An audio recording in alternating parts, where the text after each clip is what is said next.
Hello dear students, कैसे हैं आप सब? So once again myself doctor Amit here and I'm all ready to take you all into the beautiful world of biology, right?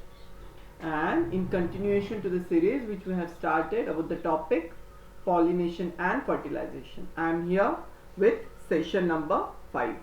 आज का last session है, then we will conclude this topic. आज ये topic हम finish कर देंगे, right? सो हमने क्या देखा लास्ट लेक्चर में? We studied about the structure of pollen grain ovule. You remember? Come on everyone, tell me, आपने रिवीजन किया है? जैसे कि मैंने कहा, रिवीजन इज वेरी इंपॉर्टेंट. तो आपको जो भी हुआ है क्लास में वो टेक्स्ट बुक से पढ़ना है. क्लास के वक्त when you will attend the live class session, आपको टेक्स्ट बुक ओपन नहीं करना है. That time your full focus should be on the screen, right? जो भी मैं पढ़ा रहा हूँ. And your notebook should be ready. आपको हैंड रिटन नोट्स भी बनाने हैं. Notes very important. Every time I emphasize on this things. Very very important. अगर आप अभी बनाओगे तो आपको before exam it will be easy for you to revise. And I'm telling you important questions which will be asked with Q marks, tricks, mnemonics, right? We are studying with different techniques, how to memorize. So आपको वहाँ पे point out करना है ये सभी points. Then it will help you, right? So I hope आप notes बना रहे हो. handwritten notes बनाते जाना है. जब भी मैं आपको कोई heading दूँ और बोलूँ कि please note down, you should be ready with your notes, right? So we'll quickly revise. हमने क्या पढ़ा? अच्छा, before that I want to ask you one thing. मैंने आपको एक होमवर्क दिया था, if you remember in previous lecture, right? Come on. हाँ जी ना जी, हाँ जी. I hope सबने वो होमवर्क किया है. I've asked you to practice and draw the diagram of ovule. That germination of pollen कैसे होता है, उसमें ovule कैसे होगा, pollen tube. हमने pollen tube नहीं सीखा है. We'll study today कि कैसे पोलन ट्यूब बनता है, but diagram is easy, you can copy ना. सो जिन बच्चों ने डायग्राम बनाया है दैट्स वेरी गुड, और जिन्होंने होमवर्क नहीं किया है उनके लिए once again I am requesting you कि आपको बनाना है. That is very important. Frequently आपको फाइनल एग्जाम्स में पूछते हैं लेवल्स के साथ कि level 1 they will give you 1 2 3 4 5 numberings on a structure and they will ask you to name, or they can ask you even multiple choice questions, right? तो आपको समझना है कि it is very important. So I hope आपने किया है, और अगर नहीं किया है तो भी कोई बात नहीं. इस बार it's okay, right? But next time नहीं चलेगा. अभी I am once again revising that diagram because it is very important. It will be asked in final exams for sure. So we'll study step by step, right? So let's see. ये क्या है? सबसे पहले मैं क्या draw करूंगा? जब भी आप डायग्राम ड्रॉ कर रहे हो, आपके ब्रेन में एक विजुअल रेडी होना चाहिए. एक विजुअल जो हम बार बार क्लासरूम में देख रहे हैं, right? It will help you. तो मैंने क्या किया, एक स्टिग्मा, मुझे फीमेल स्ट्रक्चर ड्रॉ करना है ना, ओव्यूल, ओवरी.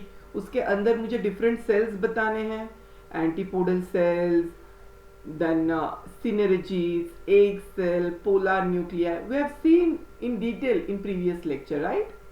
So ये सब क्या part है? It is all part of ovule and inside the ovule जो कि embryo sac है.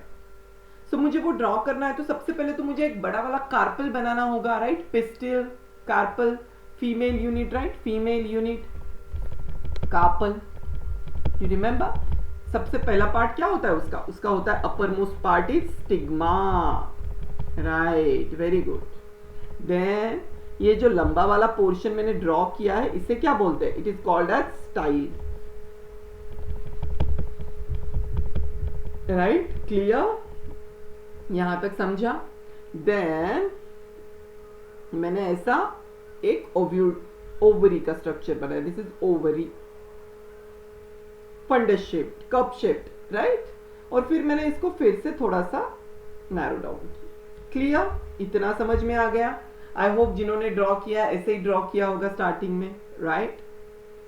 देन अब ये ओवरी है, इतना तो आपको समझ में आ रहा है, right? This is ovary. Ovary मैंने लेबल किया. अभी मैं इसके साथ अंदर ओव्यूल बनाना है, मुझे क्या बनाना है, ओव्यूल। तो मैं ओव्यूल का ऐसा पार्ट बनाऊंगा छोटा सा, exactly as given in your textbook, right. Clear. Ovule इसे क्या बोलते हैं, inside ovary there is ovule. Ovule के अंदर ही तो फीमेल के पार्ट्स होते हैं, एग सेल एंड ऑल दो स्ट्रक्चर्स, यू रिमेंबर। अच्छा, आफ्टर ओव्यूल अंदर मैं क्या ड्रॉ करूंगा, I will draw a sac like structure. Focus here, right. ये oval shape sac like structure है, हमने देखा।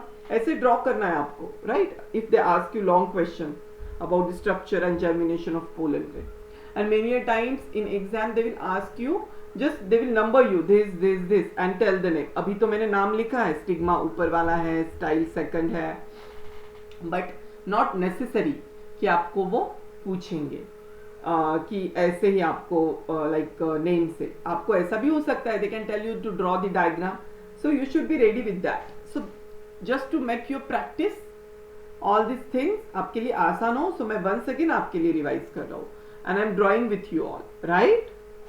सो जो बच्चों ने ड्रॉ नहीं किया वो ड्रॉ कर लीजिए फटाफट से अपने नोटबुक में, कम ऑन एवरीवन। देन अभी मैं नीचे जाऊंगा, ये है माइक्रोपाइलर एंड। कौन सा एंड है ये, come on tell me. This is micropylar and,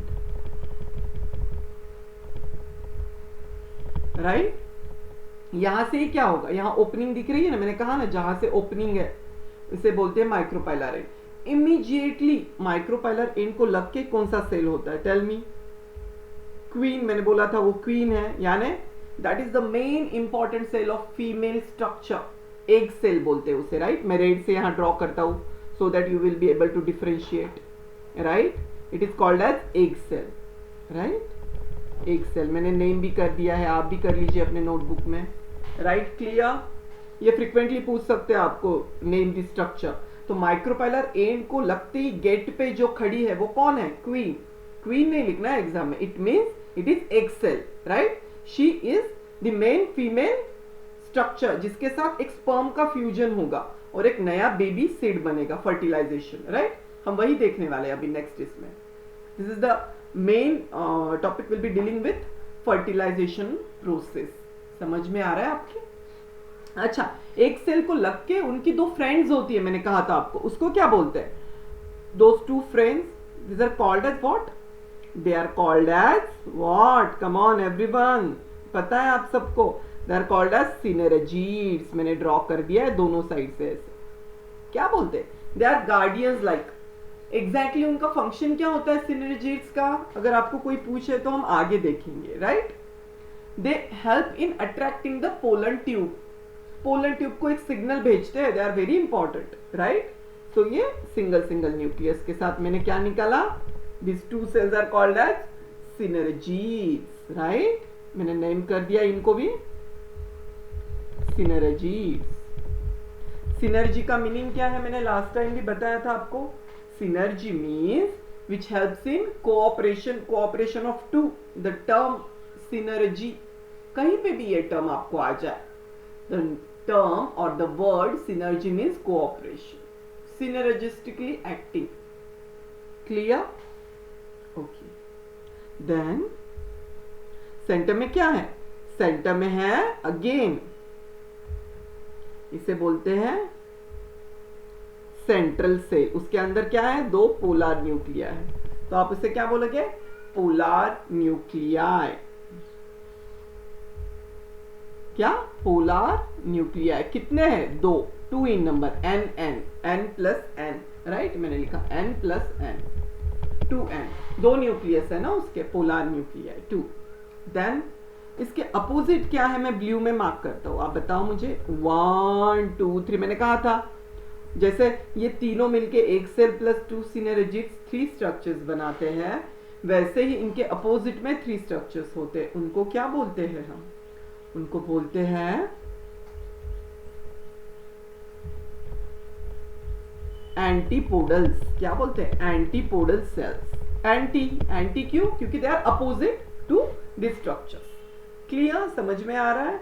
अच्छा, ये माइक्रोपाइलर एंड, इसको क्या बोलते हैं, वन मोर, ये जो स्ट्रक्चर हमने ड्रॉ किया, it is embryo sac, clear है ना? मैं एकदम डार्क इससे ड्रॉ करता हूं, आपको क्लियर हो जाना चाहिए।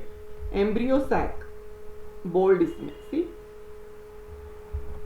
This is the main embryo sac. ये किसके अंदर है? It is present inside ovule. What is this?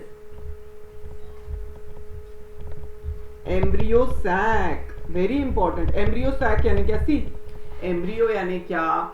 Embryo यानी जो बेबी बनने वाला है, अभी आया नहीं है। जब पोलन ग्रेन आएगा और पोलन ट्यूब का फ्यूजन होगा तब हम उसे बोलते हैं एम्ब्रियो।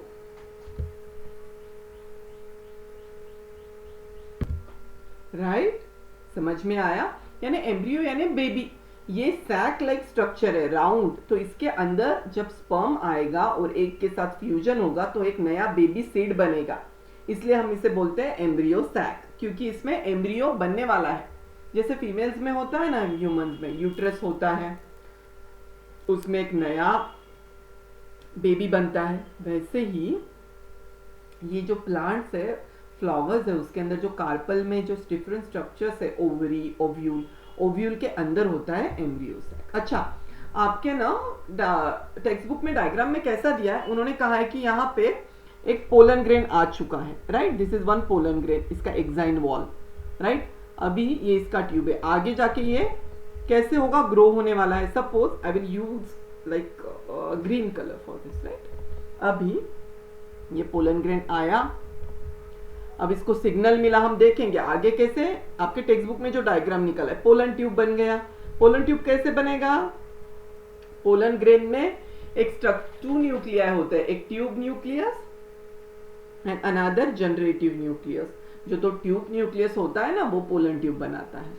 सो ये ऐसे आएगा, टर्न लेगा। क्यों टर्न लेगा? क्योंकि भाई उसे माइक्रोपेलर एंड से एक को मिलना है। उसको अंदर जो स्पर्म के न्यूक्लियस है, उसके अंदर कितने हैं? यहाँ पे 2 न्यूक्लियस है स्पर्म के, और तीसरा जो ट्यूब न्यूक्लियस है वो यहाँ आते आते गायब हो जाता है, क्योंकि उसका फंक्शन खत्म। यहाँ तक ट्यूब आ गया, अब जाके ये एक सेल को मिलेगा ऐसे। सो दिस इज इट, इसे बोलते हैं फर्टिलाइजेशन। फिर यहाँ से एक स्पर्म न्यूक्लियस इसमें से बाहर निकलेगा और फिर वो मिल जाएगा। सो ये क्या है? इट इज पोलन ट्यूब, जो आपके टेक्स्ट बुक में डायग्राम दिया है। विल स्टडी ये प्रोसेस कैसे होता है fertilization, don't worry, will study in detail. Clear? सब कुछ समझ में आ रहा है बच्चों? आपको सब कुछ नेम किया है हमने, राइट? अच्छा, न्यूसेलस क्या होता है? न्यूसेलस, लुक, ये जो ओव्यूल और एम्ब्रियो सैक के बीच में का ये ब्लैंक पोर्शन है ना, इसको बोलते हैं न्यूसेलस, नॉट न्यूक्लियस। हाँ, मैंने लास्ट लेक्चर में भी एक्सप्लेन किया था। न्यूसेलस, न्यूसेलस यानी क्या? Nucellus means it is the central part of the ovule containing embryo sac, which contains, जिसके अंदर क्या होता है? एम्ब्रियो सैक होता है। आपके टेक्स्ट बुक में भी ये टर्म दिया है, उन्होंने नेम किया है nucellus. So it is what? NUCELLUS। Write down in your notes अगर आपने नहीं लिखा है लास्ट लेक्चर में। So it is central part of the ovule, giving rise to, sorry, it contains embryo sac. उसके अंदर embryo sac होता है, right? Enclosed by the integuments is the nucellus. समझ में आ रहा है? और हमने ये भी देखा था, ओव्यूल के कवरिंग्स को क्या बोलते हैं हम? इंटेग्यूमेंट्स। और वो इंटेग्यूमेंट्स में यहाँ पे जो ओपनिंग होती है, ये जो कवरिंग्स होती है ओव्यूल की, इसको क्या बोलते हैं? The coverings of each ovule has 1 or 2 protective coverings called as integuments. Protective coverings भी होते हैं, आप वो भी नेम कर सकते हो उसे, राइट? प्रोटेक्टिव कवरिंग ये जो है इसे बोलते हैं इंटेग्यूमेंट्स, राइट? आई होप मैंने लास्ट लेक्चर में ये समझाया था आपको। सी, अभी देखो इंटेग्यूमेंट्स, मैंने कहा ना 1 or 2, ये ओव्यूल है, इसके अंदर क्या है? एम्ब्रियो सैक है, राइट? सो इंटेग्यूमेंट्स यानी ये 1 or 2 कवरिंग्स जो है ना, आउटर ओव्यूल का ही कवरिंग जो है उसको बोलते हैं इंटेग्यूमेंट्स। एक आउटर होता है, एक इनर होता है, right? It the coverings of ovule, right? आगे जाके ये किस में कन्वर्ट होगा? सीड कोट में। ओव्यूल के अंदर ही सीड बनेगा ना फर्टिलाइजेशन से, सो इसका ही क्या बनेगा? सीड कोट बनेगा। सो आउटर इसको क्या बोलते हैं? जब ये आगे फर्टिलाइजेशन के बाद एक इंटेग्यूमेंट का स्ट्रक्चर बनेगा तो आउटर इंटेग्यूमेंट का बनता है टेस्टा, आफ्टर फर्टिलाइजेशन. हाँ, this is all after fertilisation. और जो इनर वन है उसका क्या बनता है, that is called as tegmen. So testa और टेगमेन क्या है, these are part of seed coat. ये आफ्टर फर्टिलाइजेशन है. Will see in the last part of this session fate of floral parts after fertilization. Don't worry, it is very easy. Okay, so after studying about the ovule and structure, we'll also revise about the pollen grain. Pollen grain का structure क्या होता है, right? Come on everyone, be with me. मैंने last time भी आपको पढ़ाया था pollen grain क्या होता है, structure, right? So एक wall है, राइट जैसे आपके टेक्स्ट बुक में ड्रॉ किया है हम वैसे ड्रॉ करेंगे. मैंने ये होमवर्क नहीं दिया था, so you can draw with me. Come on everyone. ये स्पाइनी क्या है आउटर वॉल में, come on tell me. It is called as exine, the outer wall of pollen grain, right. अच्छा, अब इसके अंदर और क्या होता है, राइट ये देखिए.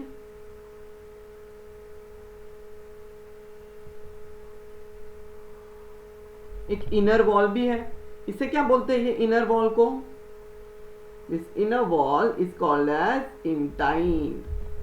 इंटाइन नाम में ही है, आई एन, इनर. क्लियर. अच्छा, ये आपको पता है एक इंटरेस्टिंग बात, एक जर्म पोर होता है पोलन ग्रेन में. यहाँ पे एक स्पेस होता है, उसे बोलते हैं जर्म पोर. आप बना रहे हो ना साथ में. Come on everyone, draw the diagrams in your notebook. मैंने लेबल किया जर्म पोर. ये क्या है, अच्छा एक्साइन के वॉल पे मैंने एक पार्ट को जर्म पोर बोला है. What is germ pore, write down everyone. It is thin walled area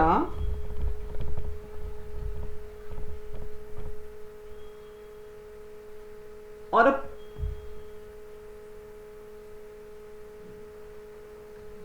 point on the wall of exine जो आउटर है, from which pollen tube emerges, from which pollen tube emerges और comes out. easy word, comes out. लिखा आपने, pause करके भी लिख सकते हैं.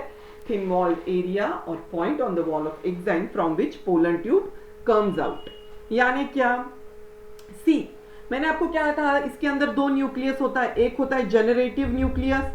ये क्या करेगा, जनरेटिव यानी it generates what, sperm nucleus. आगे जाके दो स्पर्म न्यूक्लियस बनाएगा. तो मैंने इसको नाम क्या दिया, generative nucleus. Come on everyone, write down. ना इसका ये भी पूछते हैं आपके एग्जाम में, label and tell the names. आपको अभी प्रैक्टिस करना है. I am trying to simplify it as much as possible. So please cooperate and be with me and please follow the instructions I am giving you. हाँ okay बच्चों, okay. Generative nucleus, इसके साथ और एक nucleus होता है, इसे बोलते हैं ट्यूब न्यूक्लियस, ट्यूब जैसा, राइट. ये आगे जाके ट्यूब बनाएगा, pollen tube, tube nucleus. Clear. तो ये क्या है, एक पोलन ट्यूब का स्ट्रक्चर, एक पोलन ग्रेन का स्ट्रक्चर है, मैच्योर. अच्छा, पोलन ग्रेन जब एक्चुअल में स्टिग्मा पे गिरता है, ऐसे देखा हमने, तो क्या हुआ, यहाँ पे कुछ फैक्टर्स रिलीज होते हैं और उसका पोलन ट्यूब बनता है आगे जाके, क्योंकि उसे पहुंचना है एक सेल के पास, राइट. स्पर्म को अपनी क्वीन को मिलना है एक को, तो इसलिए तो फिर पोलन ट्यूब तो बनना चाहिए. तो वो कैसे बनेगा, वो ऐसे बनेगा. Look at this picture. अब क्या मैंने क्या कहा, जर्म पोर. तो ये जर्म पोर ऐसा एरिया है जिसके थ्रू पोलन ट्यूब बनेगा. वो देखिए कैसे बनेगा. फिर से मैंने क्या ड्रॉ किया, ऐसे ड्रॉ किया.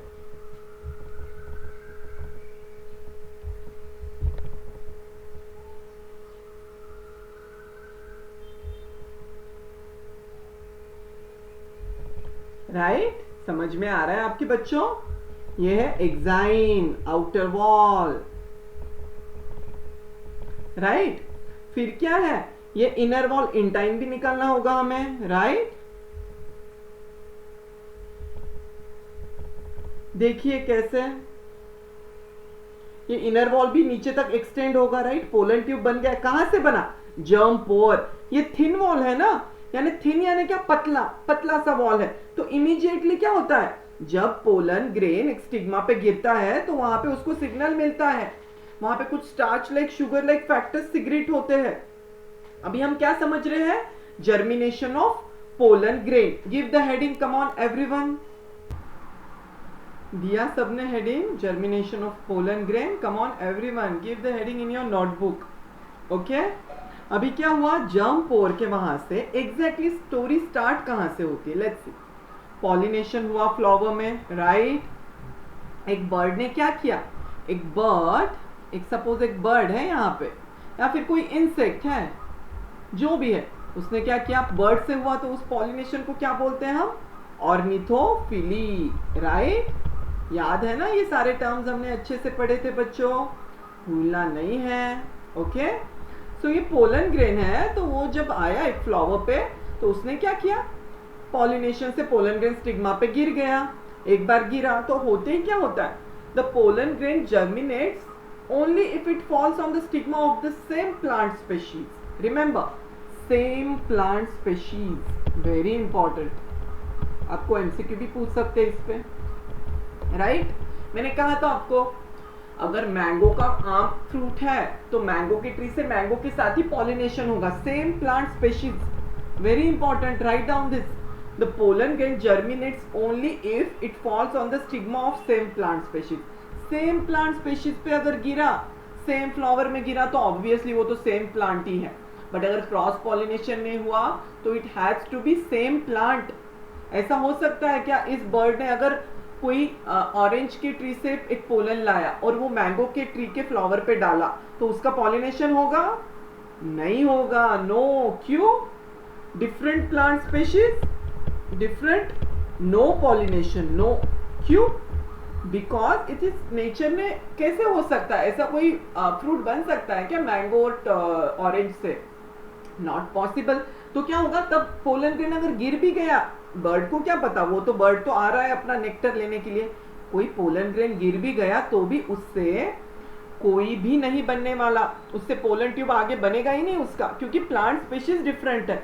सो फर्स्ट क्राइटेरिया और first requisite for fertilization to happen, there should be same plant species, then only pollen grain will germinate. Germinate means क्या, germinate means grow, grow, right. समझ में आ रहा है. तो मैंने क्या किया, अभी ये पोलन ग्रेन का एक्साइन इंटाइन वॉल्स है, वो यहाँ पे स्टिग्मा पे गिर गया ऐसे, एक बर्ड पॉलिनेशन के बाद एक बर्ड ने पोलन ग्रेन को डाल दिया, राइट. तो अभी क्या हुआ, यहाँ से सिग्नल सिक्रेट होंगे. अब ये सेम प्लांट स्पेशीज है, assuming this is the same plant species. फिर क्या होगा बच्चों, pollen grain on falling on the stigma is stimulated to germinate due to secretion of sugars produced by the stigma. तो मैंने क्या किया, इस इतने पार्ट को मैग्नीफाई किया है, इतने पार्ट को, और आपको वही एक्सप्लेन कर रहा हूं कि ये कैसे होता है, राइट. नीचे देखिए, राइट. तो फिर क्या होगा, जब एक स्टिग्मा पे सिक्रीशंस होंगे, किस चीज के, sugars bye the stigma. Write down, pollen grain on falling on the stigma is stimulated to germinate. It's stimulated to germinate due to what, due to secretion of sugars by the stigma, sugars by the stigma of flower, right. तो ये stigma है, ये stigma वो क्या करता है, secrete करता है शुगर्स को, और ये शुगर सिक्रेट होते हैं, राइट. यहाँ पे शुगर सिक्रेट करता है स्टिग्मा. तो फिर पोलन ट्यूब को एक सिग्नल मिलता है, पोलन ग्रेन को एक लंबा सा ट्यूब न्यूक्लियस क्या होता है, फिर एक लंबा सा ट्यूब न्यूक्लियस लीड करता है, और ये ट्यूब न्यूक्लियस जो पोलन ग्रेन के अंदर है वो एक ट्यूब बनाता है, जो कि स्टिग्मा के अंदर ऐसे एंट्री करता है. और इस ट्यूब, इसके अंदर ही जनरेटिव न्यूक्लियस है, जिसमें कि स्पर्म न्यूक्लिया है. समझ में आ रहा है आपको, right. Then look at this, right. समझ में आ रहा है. तो इसमें क्या था, ट्यूब न्यूक्लियस था, ये जो लीड कर रहा है, यहाँ पे कौन सा न्यूक्लियस है, एक ट्यूब न्यूक्लियस है. आगे वाला first one is tube nucleus. क्यों, क्योंकि वही तो ट्यूब बना रहा है. ट्यूब न्यूक्लियस का एक ही फंक्शन है, remember, to create a tube like structure, और उसके पीछे कौन सा होगा? उसके पीछे पीछे आएगा जनरेटिव न्यूक्लियस। मैंने लेबल कर दिया है। ऐसा भी डायग्राम आपके टेक्स्ट बुक में है, ये भी पूछ सकते हैं एग्जाम में ऐसा डायग्राम के साथ लेबल, राइट। तो क्या हुआ, जर्म पोर से एक सिग्नल मिला, स्टार्च का सिक्रीशन हुआ स्टिग्मा पे, फिर यहाँ पे एक वॉल ब्रेक हो गया यहाँ का और एक ट्यूब बन गया इसका वॉल का। समझ में आ रहा है आपके? ट्यूब। तो ये ट्यूब ऐसे बना, क्लियर। ये साइटोप्लाज्म है, ये तो एक सेल ही है ना, पोलन ग्रेन यानी एक सेल ही है, राइट, क्लियर। इतना समझ में आ गया, right. Then through a point in the exine, a pollen tube grows out of the pollen grain, carrying at the tip generative nucleus and tube nucleus. Tube nucleus आगे है, generative nucleus पीछे है। Tube nucleus tube बनाते बनाते हुए नीचे आया है स्टिग्मा से, जैसे हमने ऊपर अभी डायग्राम में देखा, right. Then generative nucleus divides into two nuclei and produce what? 2 sperm nuclei. देखिए कैसे, लुक एट दिस। अब मैं आगे का स्टेप बता रहा हूं इसका, please focus, this is very important concept है, अभी आपको अच्छे से क्लियर करना है। तो ये ऐसे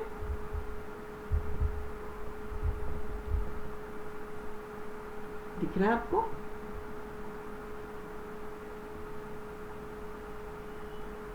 आउटर वॉल को क्या बोलते हैं? Once again exine. तो जर्म पोर का जो एरिया है, जो वीक है, थिन एरिया, वहां से एक ट्यूब बन गया सिग्नल आते ही। This is exine, right, this is intine, right. यहाँ पे क्या होगा, मैंने ऊपर बताया आपको, ट्यूब न्यूक्लियस आगे है, आगे वाला जो होगा वो ट्यूब न्यूक्लियस होगा, रिमेंबर, क्योंकि उसने ट्यूब बनाया है। और उसके अंदर जो पीछे होगा, जो जनरेटिव न्यूक्लियस, वो जब आता है कहाँ पे, पास में पोलन ओव्यूल के, तो इमीडिएटली डिवाइड हो जाता है इनटू ट्यू न्यूक्लिया, ऐसे। तो ये कौन से है? What are this nuclei are called as? Now this nuclei are called as what? Sperm nuclei, both together, sperm nuclei. Draw कर रहे हो ना diagram? Everyone pause the video and draw. Clear, समझ में आ गया? So this is the how this happens. कब हुआ ये? जब वो पहुंच गया है, जैसे जैसे स्टिग्मा के थ्रू ग्रो हो रहा है ट्यूब, तब यहाँ पे ऐसे न्यूक्लियस बन जाएंगे। The 3 nuclei which are not separated by cell walls share a common cytoplasm. ये न्यूक्लिया है, अब इनका सेल वॉल डिफरेंट नहीं है, इनका एक ही साइटोप्लाज्म है सबका। ये पूरा एक सेल है, लंबा वाला ट्यूब बना है और इसके अंदर ये न्यूक्लिया है, क्लियर। अच्छा, अब पोलन ट्यूब ग्रो हो रहा है नीचे नीचे नीचे, सपोज ये स्टिग्मा है। Once again, if this is a stigma,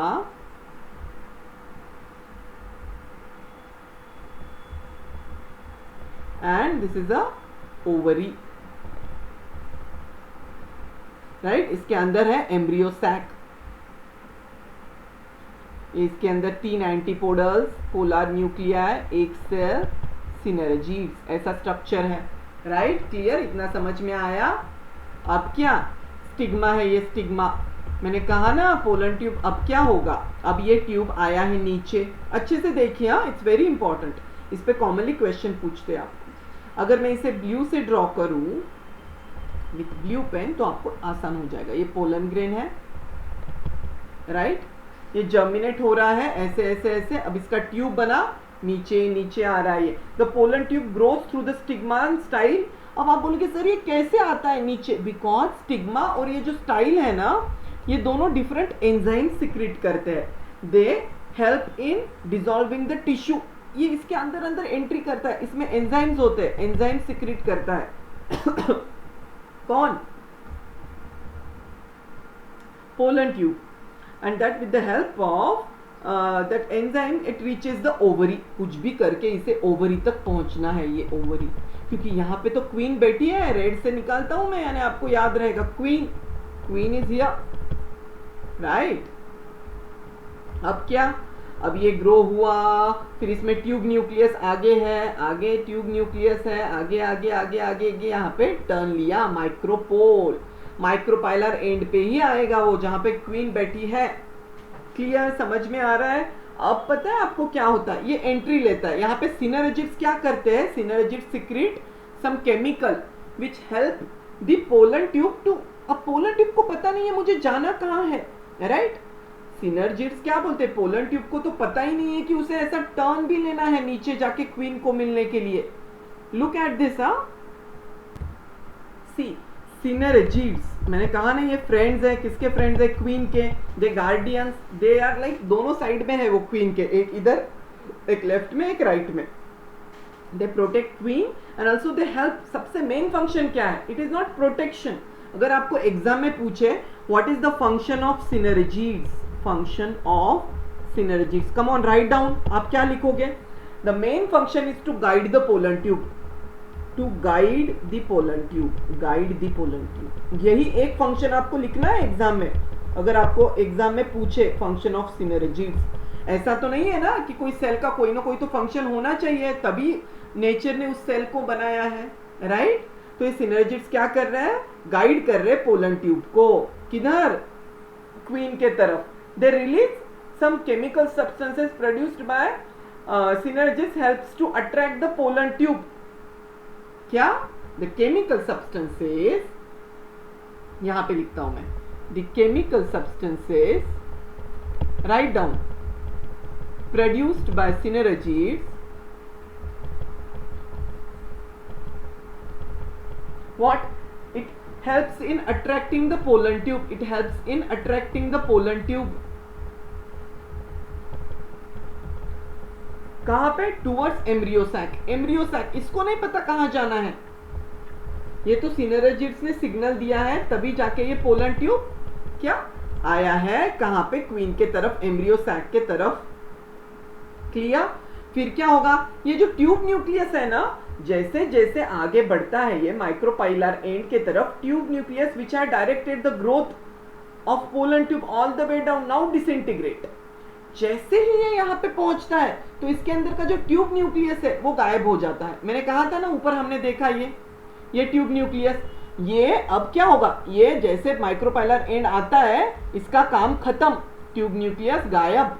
फिर कौन बचे, ऊपर के दो स्पर्म न्यूक्लिया दिख रहे हैं आपको, कहां पे है वो, यहां पे, ये दो स्पर्म न्यूक्लिया है।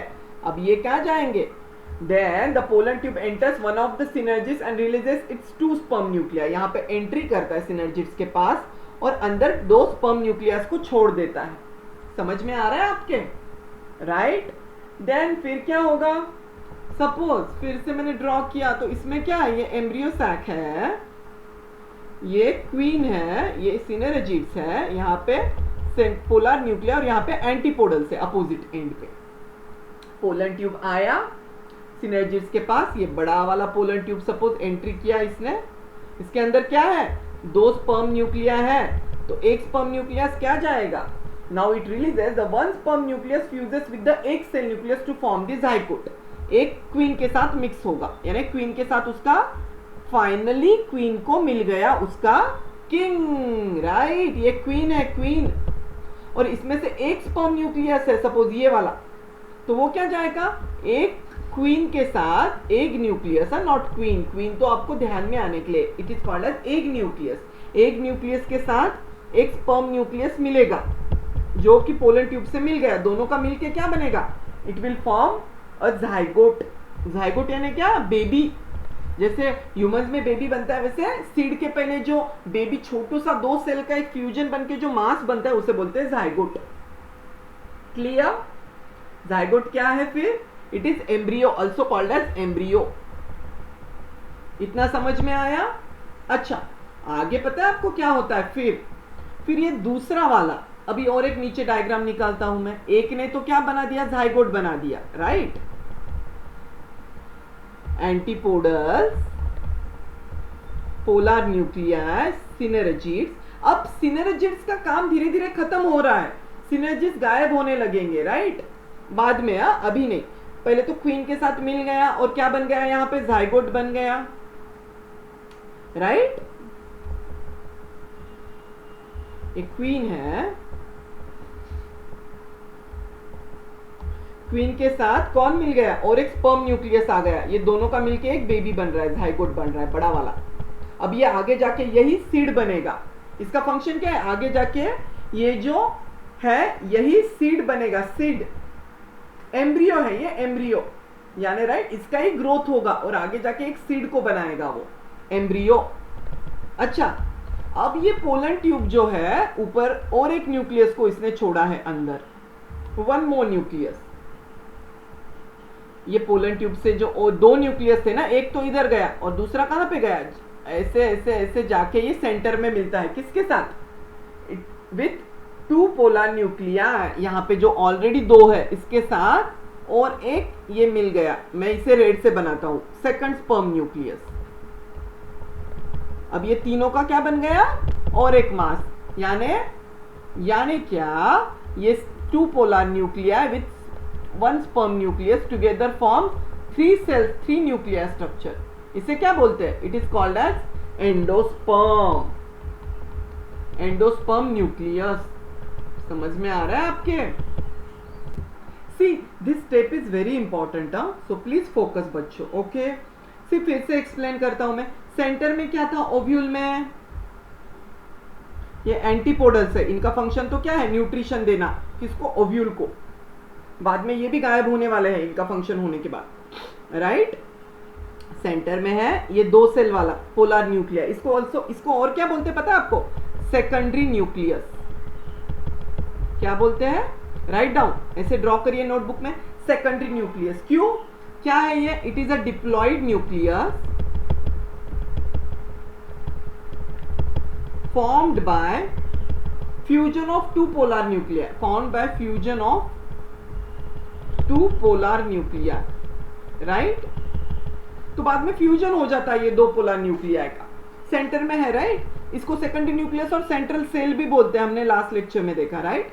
अभी पता है यहाँ पे क्वीन है, सिनर्जिड्स है, एक के साथ तो जाइगोट बन गया, एक स्पर्म न्यूक्लियस यहाँ पे चला गया, अब दूसरा वाला आया इधर, एक तो इधर चला गया, रेड में करता हूं मैं, राइट। अब दूसरा वाले को इधर आना है, तो एक रिलीज होके कहां पे आ गया, यहां पे आ गया, ऐसे। क्लियर, स्पर्म का एक न्यूक्लियस, दो है ना, दो स्पर्म्स है, दो न्यूक्लिया है, क्लियर। सो फिर क्या होता है, fusion of secondary nucleus with sperm nucleus, fusion of secondary nucleus, secondary है ना ये, polar nuclei containing two polar nuclei with sperm nucleus plus, यानी इनका फ्यूजन हो गया है टुगेदर, ये क्या बनाता है, primary endosperm nucleus, it produce primary endosperm nucleus, triple fusion बोलते हैं इसे, प्राइमरी एंडोस्पर्म न्यूक्लियस। समझ में आ रहा है, ऐसे ही आपको बनाना है बॉक्स एक, fusion of secondary nucleus with sperm nucleus. समझ में आ रहा है आपके, राइट। अच्छे से देखिए इसे, ये सेकेंडरी न्यूक्लियस में कितने हैं, 2n, दो है ना पोलर न्यूक्लियर, 2n, मैंने 2n लिखा इसमें, 2n, sperm nucleus single n, together they form 3n। ऐसे ही लिखना है आपको टेक्स्ट, आपके नोटबुक में। Come on everyone, write down this, you can pause the video and write down, okay. I will give you 30 seconds to write down, please write down.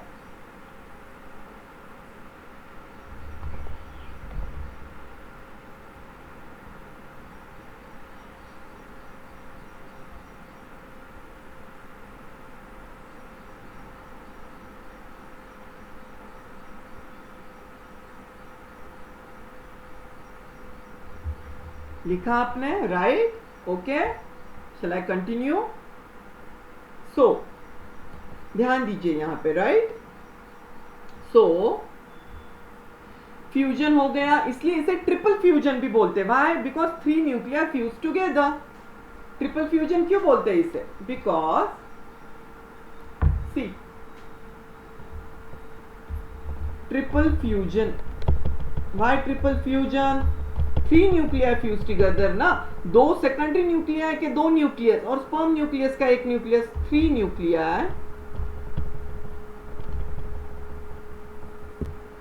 3 nuclear fuse together, इसलिए इसे बोलते हैं triple fusion. याद रहेगा आपको, ये भी term पूछ सकते हैं एमसीक्यू में, right. Triple fusion, 3 nuclear fuse together to form what, to form 1 endosperm nucleus. Clear?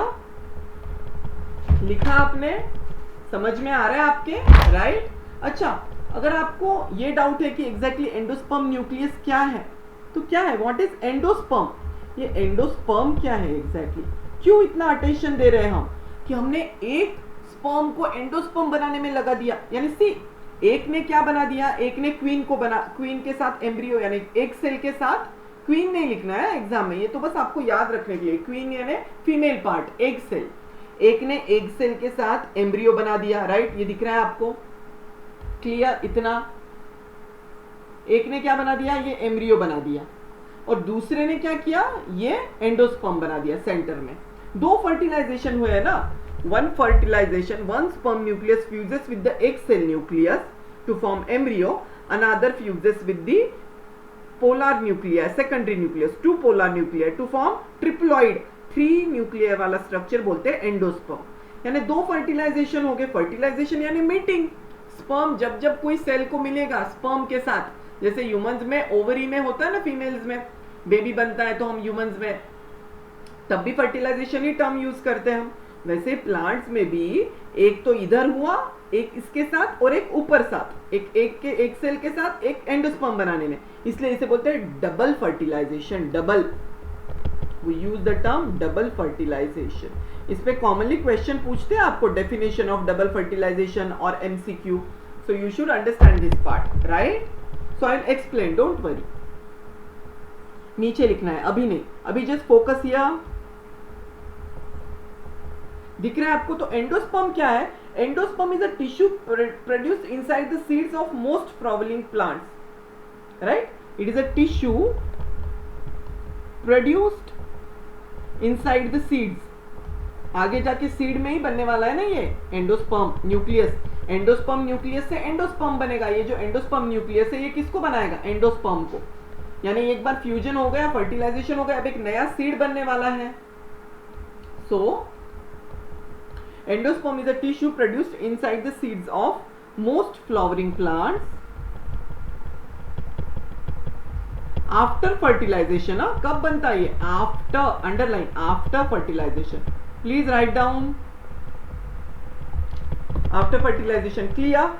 It is triploid in most species, right? It is triploid, it is triploid, triploid है ना, 3n, इसका genetic structure क्या है, 3n, 3 Nucleya, and it surrounds the embryo and provide nutrition. It surrounds the embryo, write down in your notes, and provides nutrition. क्या दे रहा है ये? बाद में बेबी को न्यूट्रिशन चाहिए ना, जैसे ह्यूमंस में बेबी को प्लासेंटा के थ्रू जो मदर खाती है वो मिलता है, वैसे भाई ये सीड भी तो आगे जाके फ्रूट बनने वाला है, तो फ्रूट जैसे मैंगो हमें पसंद है, फ्लेशी फ्लेशी फ्रूट्स, तो भाई उसको न्यूट्रिशन भी तो चाहिए, तो ये न्यूट्रिशन कौन देता है? एंडोस्पर्म देता है आगे जाके, राइट? अच्छा, मैं आपको एक इंटरेस्टिंग बात बताता हूँ। आपको पता है ये जो एंटीपोडल सेल्स है, 3 है ना, 3 एंटीपोडल सेल्स, आपने पूछा नहीं मुझे कि सर इनका फंक्शन क्या है। आपको पता है antipodals are nutritive in function, nutritive in function यानी क्या? न्यूट्रिशन देते हैं किसको?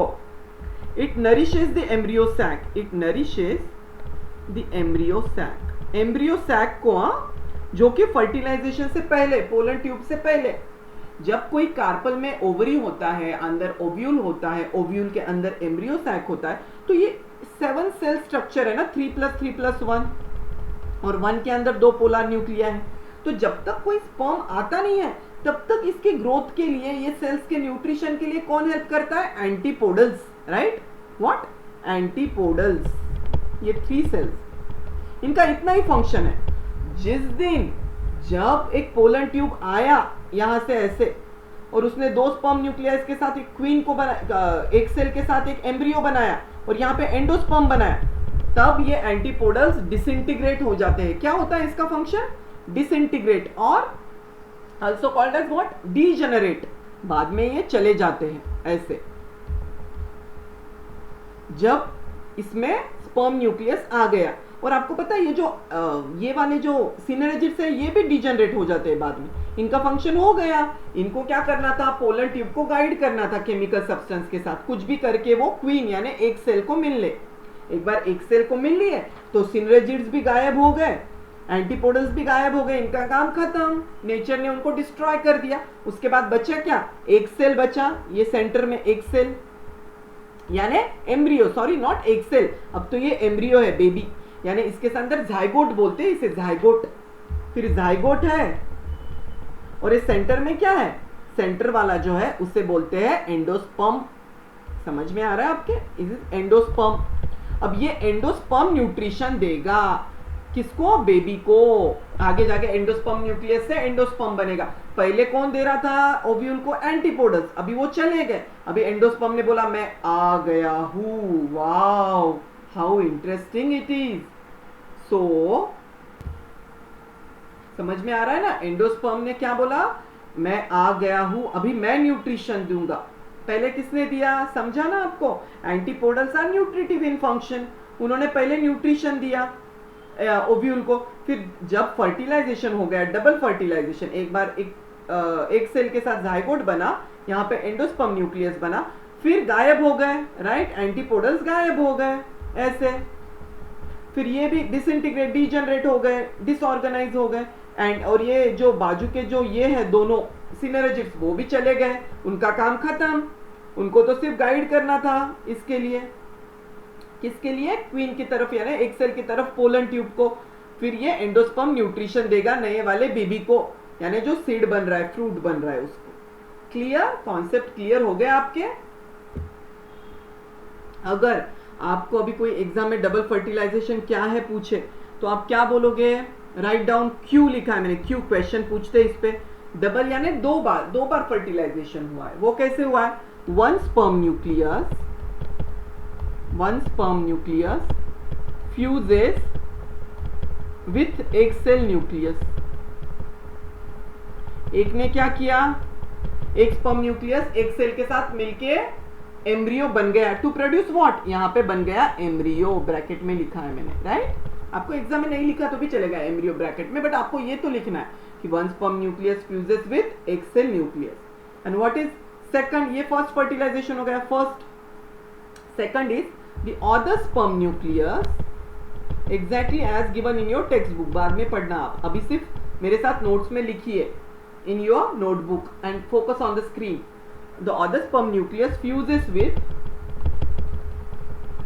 two polar nuclei. Two polar nuclei किसमें होते हैं, secondary nucleus में. So it is secondary nucleus which forms the endosperm.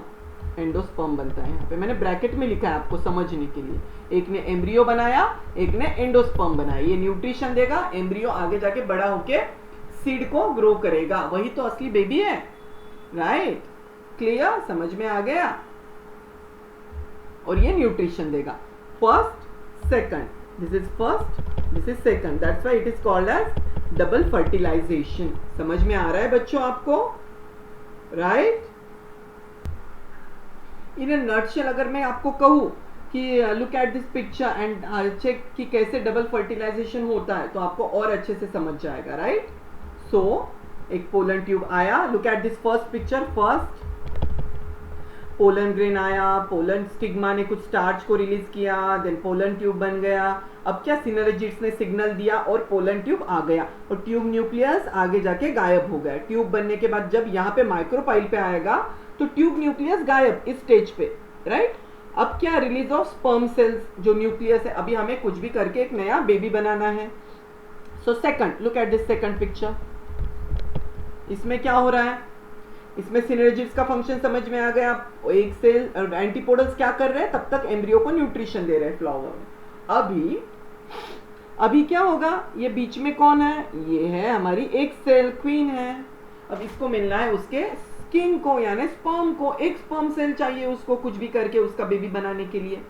तो फिर क्या होता है, यहाँ पे एक पोर है, माइक्रोपाइलर एंड एम, तो यहाँ से एक सेल जाएगा और इसको मिलेगा, और इसके साथ एक नया जाइगोट बनेगा। क्या बोलते हैं इसे, now it is zygote, n+n zygote, right. क्यों, एक क्वीन का n है, n एक न्यूक्लियस और एक स्पर्म का nucleus, together they form diploid, diploid बोलते हैं टू न्यूक्लियस, जाइगोट।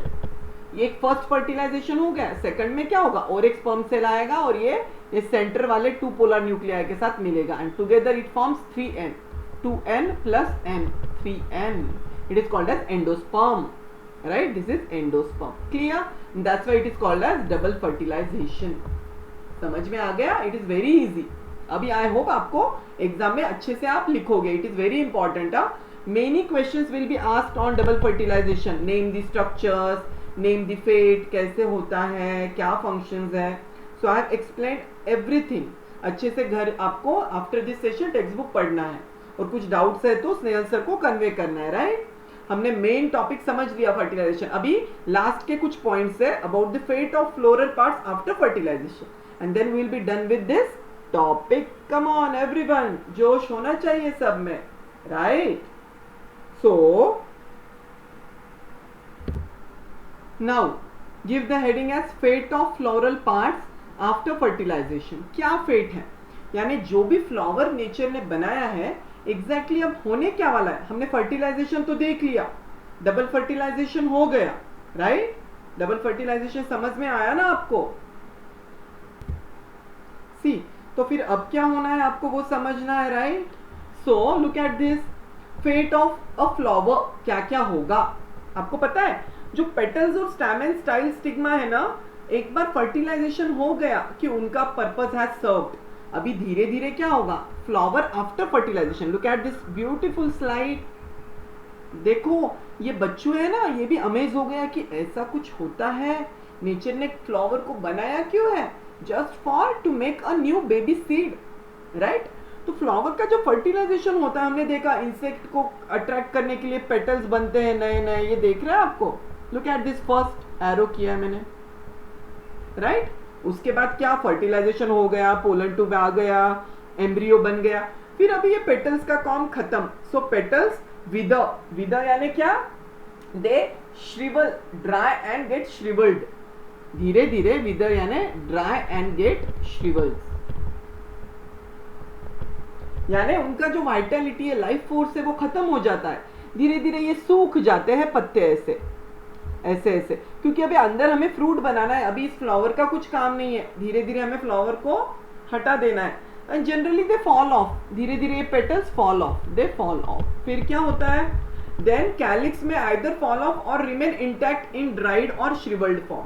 कैलिक्स भी होता है, हमने देखा फर्स्ट वर्ल, यानी सेपल्स होते हैं ना, सेपल्स ग्रीन वाले, ये जो सेपल्स है नीचे, तो ये भी धीरे धीरे ज्यादातर फ्लावर्स में फॉल ऑफ हो जाते हैं, बट कुछ फ्लावर्स में बच जाते हैं, जैसे कि एप्पल, गावा, इन सब में ना we can clearly see the sepals.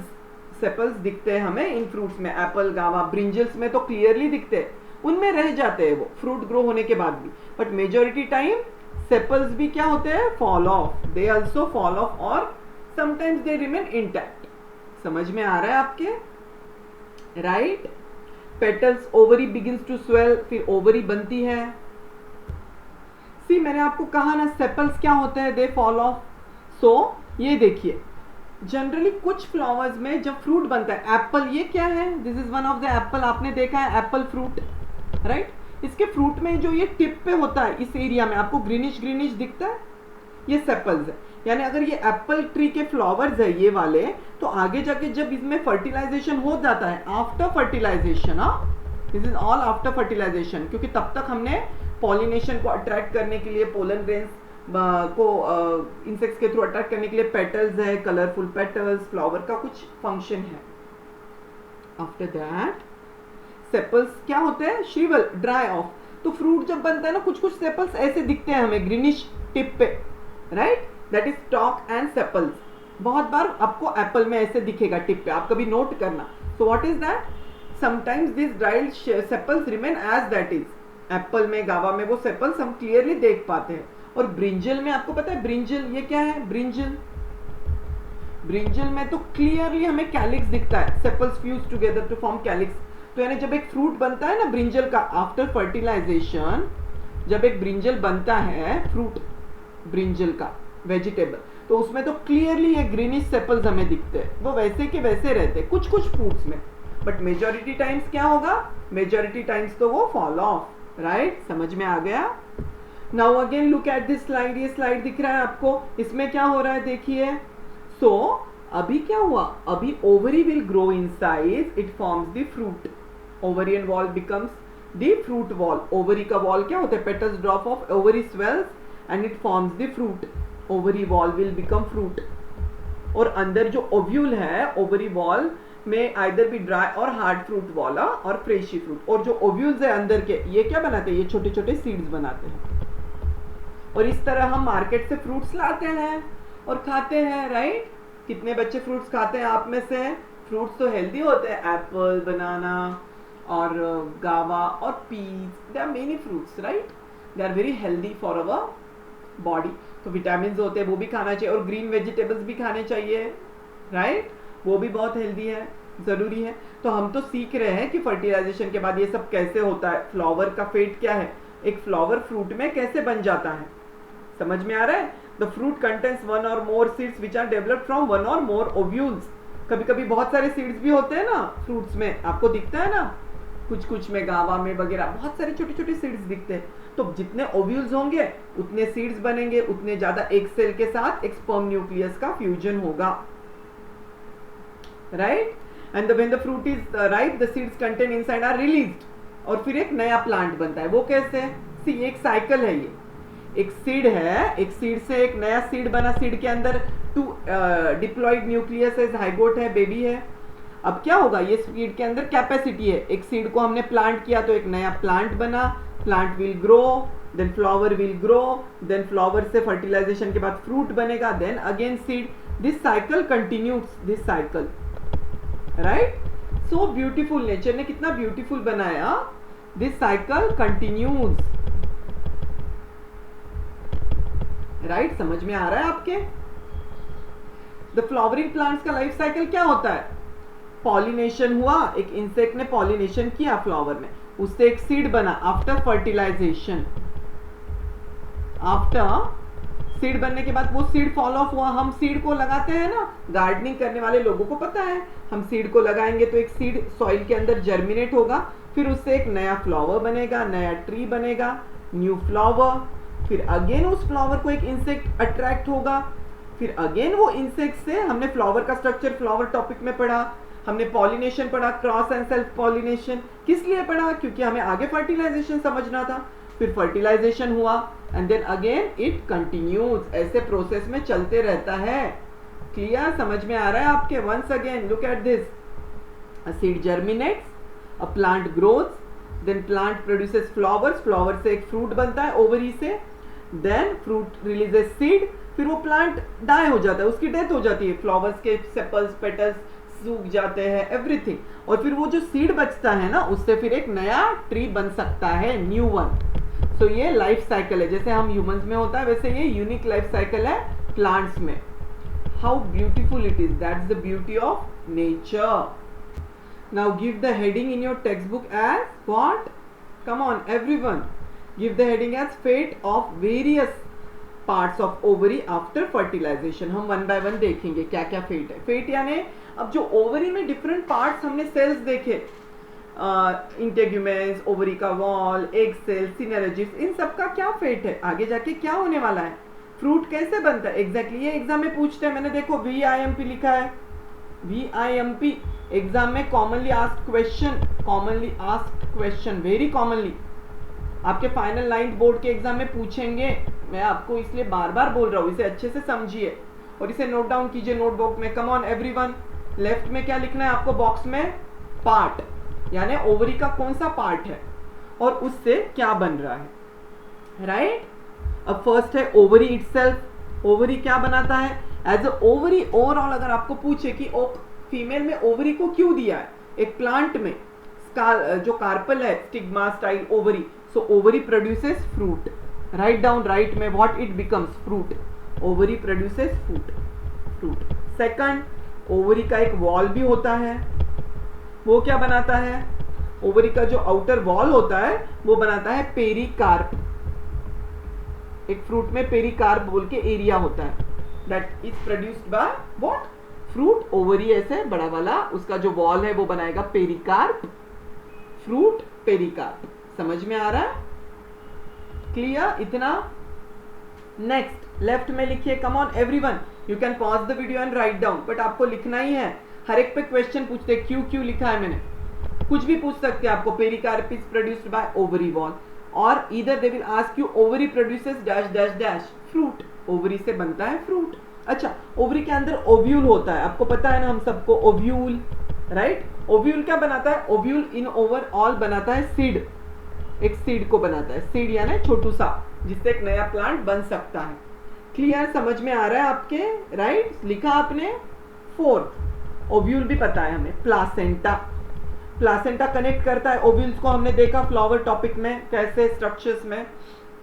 So placenta produce stalk of seed, जिससे एक सीड को स्टॉक भी होता है ना, जिससे वो कनेक्ट होता है, तो प्लासेंटा भी ओव्यूल को कनेक्ट करता है। तो कनेक्टिंग यानी कनेक्टिंग पार्ट को स्टॉक बोलते हैं। तो that is stalk of seed is produced by placenta, seed का बनाएगा ना।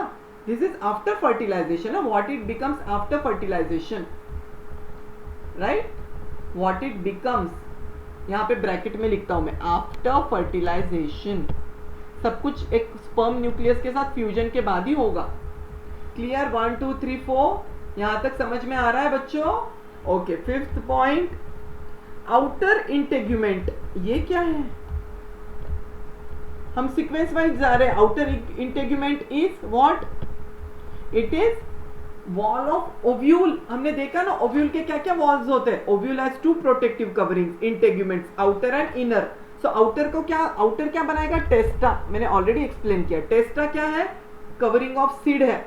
हम अंदर अंदर जा रहे हैं धीरे धीरे, दिख रहा है ना आपको? ओवरी, ओवरी का wall, ovule, placenta, then outer integument, ovule, ovule का वॉल है अभी, नॉट ओवरी। ओवरी का वॉल तो फ्रूट एंड पेरिकार्प बनाएगा। अब सीड के अंदर आ गए हम, सीड तक। ओव्यूल क्या बनाएगा? सीड बनाएगा। ये अगर ओवरी है, उसके अंदर ये ओव्यूल है, तो ये ओव्यूल से क्या बनेगा? ओवरी से फ्रूट बनेगा, ओव्यूल से सीड बनेगा अंदर छोटू सा। और ये सीड के जो वॉल्स है, इसको बोलते हैं testa and tegmen. Outer wall testa and inner integument produces, inner integument produces tegmen. आपको नाम याद रखना है, this is very easy. Testa and tegmen क्या है? दिस आर सीड कोट, यानी एक सीड है तो ये सीड का जो कोटिंग है, एक वॉल होता है ना सीड का, उसको बोलते हैं seed coat. Testa and tegmen, समझ में आ रहा है बच्चों? राइट, यहां तक समझ में आया आपको? Come on, inner integument, seed coat, seed के। अब देखेंगे हम डिफरेंट न्यूक्लियस, सेकेंडरी न्यूक्लियस। आपको याद है सेकेंडरी न्यूक्लियस होता है? Look at this picture again, ovule, यहाँ पे है एंटीपोडल्स 3, बीच में है सेकेंडरी न्यूक्लियस, पोलर न्यूक्लिया, और यहाँ पे है क्वीन यानी एक सेल, और ये सिनर्जिड्स, राइट, ये माइक्रोपाइला रिंग है, सिनर्जिड्स, एंटीपोडल्स। तो ये जो सेकेंडरी न्यूक्लियस है, आगे जाके ये क्या बनने वाला है? जब एक स्पर्म न्यूक्लियस इसके साथ आएगा, ये क्या बनाएगा? एक स्पर्म न्यूक्लियस आ गया यहाँ पे, सपोज, तो together it will form what? Endosperm. समझ में आ रहा है? और ये एक सेल क्या बनाएगा? एक सेल सिंगल है, यहाँ पे एक स्पर्म न्यूक्लियस आ गया, तो it will form what? It will form embryo or zygote, also called as zygote. दोनों में से कोई भी नाम हो सकता है एग्जाम में। क्लियर, समझ में आ रहा है? तो secondary nucleus forms endosperm, write down, ये कॉमनली पूछते हैं। क्लियर, एक सेल क्या बना रहा है? एक cell will form embryo or zygote, ऐसे ही लिखना है आपको। एंडोस्पर्म 3N होता है, 3N, ट्रिप्लॉइड, ये न्यूट्रिशन देता है एंडोस्पर्म, राइट। ओव्यूल के अंदर जा रहे हैं हम one by one. Seed, ovule ने सीड बनाया, फिर ओव्यूल के अंदर क्या क्या होता है उसका, हर एक इसका क्या क्या बनेगा। एक सेल का एम्ब्रियो बनेगा, छोटू सा बेबी, सेकेंडरी न्यूक्लियस का एंडोस्पर्म बनेगा, देन सिनर्जिड्स और ये एंटीपोडल, इनका क्या होता है? दे व्हाट? They get डिसइंटीग्रेट्स। क्या होता है देखिए, अब एंटीपोडल्स ने पहले ओव्यूल को फंक्शन में न्यूट्रिशन दिया था, बाद में ये निकल जाते हैं, इनका फंक्शन खत्म, डीजेनरेट, यानी धीरे धीरे वो निकल जाते हैं, उनका रोल, ये भी निकल जाते हैं। सिनर्जिड्स, एक बार पोलन ट्यूब को अट्रैक्ट किया, सिनर्जिड्स का भी काम खत्म, बाद में उनका कोई फंक्शन नहीं है। सो सिनर्जिक्स एंड एंटीपोडल सेल्स क्या है ये, दे डिसऑर्गेनाइज यानी बाद में डीजनरेट हो जाते हैं, डीजनरेट और डिसऑर्गेनाइज्ड। समझ में आ रहा है आपके, right? Disintegrate, you can also write down as disintegrate, write down this terms, कुछ भी पूछ सकते हैं एग्जाम में। सो डीजेनरेट, आपके टेक्स्ट बुक में वर्ड दिया है डिसऑर्गेनाइज्ड, यानी डीजेनरेट यानी धीरे धीरे उनका काम खत्म, डिस्ट्रॉय हो गए वो, वहां से गायब। क्लियर? समझ में आ रहा है ना आपके? All good. कितना आसान है और कितना इंटरेस्टिंग है, नेचर ने कैसे बनाया। और फाइनली फिर ये सीड बन गया, इसको न्यूट्रिशन दिया एंडोस्पर्म ने, फिर ये बेबी बनेगा, यानी एम्ब्रियो का ग्रो होगा, वैसे वैसे सीड बड़ा होगा, फिर फ्रूट वॉल बढ़ेगी, और फिर ऐसे लाइफ साइकिल चलता रहेगा। फिर हम वो सीड को सो करेंगे, फिर से नया कुछ बनेगा। So these are different things and fate and part. Clear? समझ में आ गया आप सबको, right? So with this I think we are done with this topic. Interesting, हमने फेट ऑफ फ्लोरल पार्ट्स देखा, everything we have seen and hope everything is clear, right? समझ में आया ना आपको? It is very interesting. Now smile, smile होना चाहिए, ये टॉपिक फिनिश हो गया है, right? Okay, before concluding this topic I want to tell you or I want to say you few things, right? So look at this beautiful picture, इसके साथ आपको एक मैसेज देना है। What? Success is not always what you see. आपको दिख रहा है, हमने प्लांट टॉपिक फिनिश किया तो मैंने सोचा कुछ इंटरेस्टिंग हो जाए, राइट? सो ये क्या है, कैरेट दिख रहा है, राइट? अच्छा, बहुत बार क्या होता है, ये नीचे वाला ये कैरेट छोटा है, ये एक प्लांट है ना, ट्री है, प्लांट, राइट? और एक कार्टून कैरेक्टर है। Suppose this are two peoples, human beings है, समझिए अभी के लिए, एज्यूम। और इसने यहाँ पे क्या है, यहाँ पे दिख रहा है कि अरे वाह कितना बड़ा ट्री है। बहुत बार कुछ ट्रीज कैसे ग्रो होते हैं, रूट्स में होता है ना, कैरेट, पोटैटोज और many trees grow, their fruits grows in roots. और इसको क्या लग रहा है, ये बेचारा, इसको ऐसा लग रहा है कि इस वाले को, इसका तो इतना छोटू सा है, अ बिग एंड स्मॉल। सो ये ऐसे बिल्कुल जोश में बता रहा है। समटाइम्स हमें भी ऐसा होता है लाइफ में कि हमें लगता है यार टॉपर्स को देख के, यार ये तो इनके इतने अच्छे मार्क्स है, ये तो बड़े टैलेंटेड है, बट जरूरी नहीं है कि हमेशा वही स्कोर करेंगे। कभी कभी हमें लगता है कि हम छोटे से हैं, we are not so talented, we are not so intelligent. So अभी हमें ऐसा कभी नहीं लगना चाहिए, that is not so done, right? कोई भी स्टूडेंट एक्सेल कर सकता है इफ हार्ड वर्क अगर करे तो। आपको दिख रहा है, इसको पता भी नहीं है इसके अंदर कितना पोटेंशियल है। ये क्या है, potential to grow, what this is potential. ये जो नाराज है, ये छोटू सा स्टूडेंट, इसको लग रहा है इसके पास तो छोटू सा है, इसके पास ज्यादा इंटेलेक्ट नहीं है, ऐसा नहीं है, इसके अंदर पोटेंशियल है, ये हार्ड वर्क नहीं कर रहा है, दैट्स द थिंग। जब आप हार्ड वर्क करते हो तो, और विद कॉन्सेप्ट, जब आपके सॉलिड कॉन्सेप्ट्स होते हैं, ऐसे रूट्स आपके स्ट्रांग होते हैं with concepts and consistency, perseverance, तो क्या होगा, then success will always be yours, always. But उसके लिए फेथ होना चाहिए। सबसे इंपॉर्टेंट चीज क्या है, most important thing is believing in yourself is the first secret of success. मैंने हमेशा लाइफ में इसे फॉलो किया है, and that's the thing. Then I studied and cracked entrance exam. I cleared my MBBS from Government Medical College and I became a doctor, right? So I always had that faith. हर एक के साथ में competitors होते हैं हमारे life में, right? So belief, a strong belief, I can do that, I can make it happen. Yes, अभी 9th है आपका, इंपॉर्टेंट ईयर है, इसके बाद 10th का ईयर आएगा, right? 10th board, very important, that's the turning point. From 9th standard you will be going to 10th standard. आपके ये सभी टॉपिक्स आपके कॉन्सेप्ट्स बनाएंगे। You have so many subjects, 9th standard then 10th standard, right? The crucial turning point of your life. यहाँ से आप decide करोगे आपको डॉक्टर बनना है, इंजीनियर बनना है, एस्ट्रोनॉट, या जो भी आपको साइंटिस्ट बनना है, रिसर्च में जाना है, आपके जो भी एस्पिरेशंस है, okay, that is all your choice. But आपको अच्छे से पढ़ोगे तो आपको ये नॉलेज हेल्प करेगा, आपके रॉक सॉलिड कॉन्सेप्ट होंगे। ऐसा नहीं है, ह्यूमन बॉडी, बायोलॉजी भी आपको लाइफ में हेल्प करेगा, human body, everything helps. Knowledge never goes in vain, waste नहीं होता है। So try to enjoy, most important, enjoy the process, of learning. और आप अभी से अगर हैबिट्स करोगे ना, रेगुलरली स्टडिंग 4-5 आवर्स, धीरे धीरे 6 आवर्स इन अ डे, जितना भी है, क्वालिटी स्टडी करना है हमें, क्वालिटेटिव नॉट क्वांटिटेटिव। जो भी मैंने सिखाया है, नोट्स बनाने हैं, जिन बच्चों को लगता है आउट ऑफ स्कोर करना है बायोलॉजी में, उनको फॉलो करना होगा बच्चों, जो मैं बोल रही हूँ, that will help you, right. So at the end, what is important? Believing in yourself. Believing in yourself is the first secret of success. तो ऐसा कभी नहीं लगना चाहिए कि यार इसका ट्री बहुत बड़ा है, नॉट नेसेसरी, अभी वो सक्सेसफुल है, बट हमेशा वही रहेगा क्या? नहीं, मेरे में भी पोटेंशियल है, मैं भी एक्सेल कर सकता हूँ, राइट। सो इसलिए कभी आसपास देख के हमें बिल्कुल ऐसा फेलियर वाला फीलिंग नहीं आना चाहिए कि यार हर बार, कुछ स्टूडेंट्स बहुत स्टडी करते हैं, दे स्टडी 8-10 आवर्स, बट उनके रिजल्ट्स इतने अच्छे नहीं आते। सो इट्स नॉट, कभी कभी हमें होता है कि हम कॉन्सेप्ट्स को भूल जाते हैं। सो हमें अपना डिफरेंट वे फाइंड आउट करना है, find out your way, find out your own way, but आपको हार्ड वर्क तो करना है, no excuse to hard work, study regularly, अच्छे से पढ़िए, कॉन्सेप्ट्स बनाइए, फिजिक्स केमिस्ट्री, आपको इतनी अच्छी एकेडमी है, try to find out the key points, notes बनाइए, अच्छे से रिवाइज कीजिए, ultimately success will always be yours. I know आप सभी बच्चे सक्सेसफुल होंगे, you will score out of marks in biology, तो for sure, because I trust you all. I know आप अटेंटिवली लेक्चर्स कर रहे हो, आपके डाउट्स हो तो आपको स्नेहल सर को कन्वे करना, I am always there to help you out, but आपको भूलना क्या नहीं है, believing in yourself is the first secret. तो यहाँ से शुरू कीजिए, यस आई कैन विन, हाँ मैं आउट ऑफ स्कोर करूंगा हर एक सब्जेक्ट में, at least I can score the maximum जितना मैं कर सकूं, right.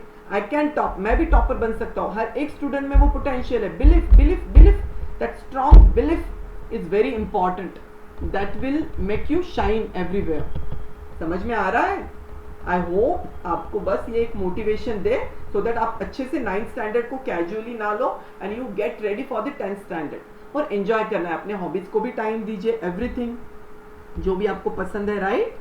With this I hope we are done with this lecture and I hope आप मेरी बातें याद रखोगे and always keep smiling, this big smile. जितना स्माइल करोगे उतना अच्छे हार्मोन सिक्रेट होंगे बॉडी में और आप उतना अच्छे से याद रख पाओगे इतना सारा डेटा जो भी है। And always keep rocking and keep shining, you are all rock stars. So कभी हिम्मत नहीं हारना है, ऑलवेज स्टे स्ट्रॉन्ग, अच्छे से स्ट्रॉन्ग रहना है और अच्छे से पढ़ना है, right. My best wishes are always with you all, right, all the very best. So see you all in next lecture with new topic, with new, we'll enter into the new world of biology। हमने flowers का काफी interesting चीजें सीखी है, right, from the structure to fertilization, pollination, isn't that interesting? मजा आया ना?